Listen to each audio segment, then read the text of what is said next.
correct. He said he was sorry, or he said he is sorry. Aren't they both correct? I think so.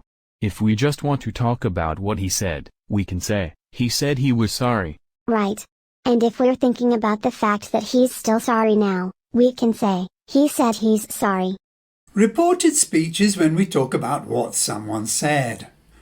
One feature of reported speech is something called backshifting. This means that the original words of the speaker are pushed back further into the past.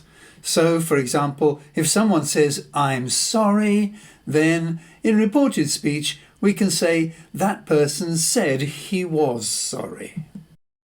That's fine, as long as it's clear that we don't always have to backshift in English. Depending on the context, we can just leave the verb in the same tense. We often do this if something's generally true, like he said the world is round, or if we're interested in the present or future result of what someone said. For example, she said she's coming to the party tonight, or something like that.